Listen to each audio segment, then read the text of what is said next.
everyone, I'm Alex from Ernest Alex Reads, and this weekend I'm going to be participating in the 24 and 48 Readathon.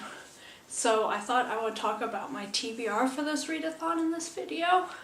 So let's get started. This year the 24 and 48 Readathon is being held on January 26th and 27th.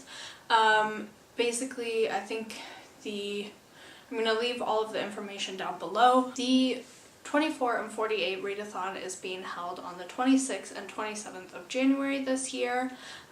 The main goal of this Readathon, or the challenge of this Readathon, is to try and read for a total of 24 hours within a 48-hour period. This is the first ever Readathon I participated in last year, and I really love this format because you get to choose when you read and how much you read at a time. So if you wanted to, you could try to read 20 hours on one day and 4 hours on the other day, or do 12 hours, or whatever works for you. So that's why I really like it. So I really love this Readathon. I will leave all the information down below if you also want to participate in it. So I wanted to make this video talking about the books that I hope to read within that weekend, within the Readathon. So this is my reading goal. I don't know if I'm going to get to all of these books or in what order I'm going to read them in, but these are the 4 books that I would like to read. First, I would like to get to Heartstopper by Oseman. This is on my monthly TBR. I think Heartstopper will be the perfect book to read during a weekend readathon because I think I can get through it and really enjoy it and just have a lovely time with Heartstopper and a cup of tea and a cozy blanket. I'm already excited. I'm also planning on reading the Clockmakers Daughter by Morton during this readathon. I love books that follow parallel perspectives and timelines, one perspective in the past and one in the future, and somehow they're interconnected.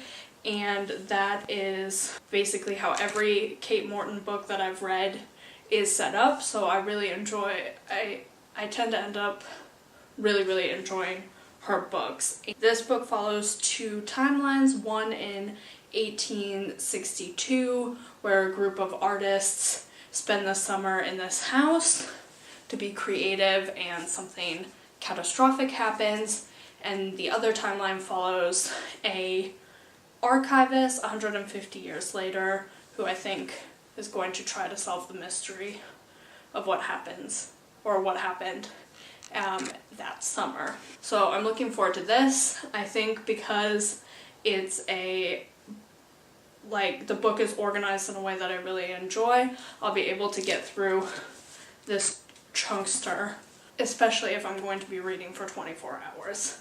The third book on my 24 and 48 Readathon TBR is The 7 Husbands of Evelyn Hugo by Taylor Jenkins Reid.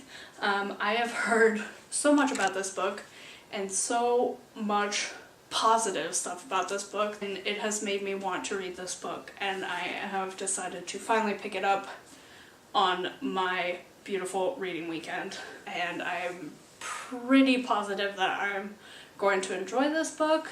This book follows a reporter who is writing a story about a glamorous and reclusive Hollywood movie star, Evelyn Hugo, and I think basically Evelyn Hugo tells this reporter her whole life story and how she came about 7 husbands. And I can't wait to read this. Every time I see this book on my bookshelf, I'm like, you need to pick that up immediately, and I'm finally going to. And if I manage to read all 3 of those books within the 48 hours, I am going to start The Proposal by Jasmine Guillory. I don't know a lot about this book, but I think it is it has the potential to be a lovely love story, a cute romance perhaps. So I'm going to start this book after I finish the other 3 during the readathon. So here are the 4 books that I am planning to read during the 24 and 48 readathon. I am going to leave all of the information below for this readathon if you are interested in joining. So thank you so much for watching,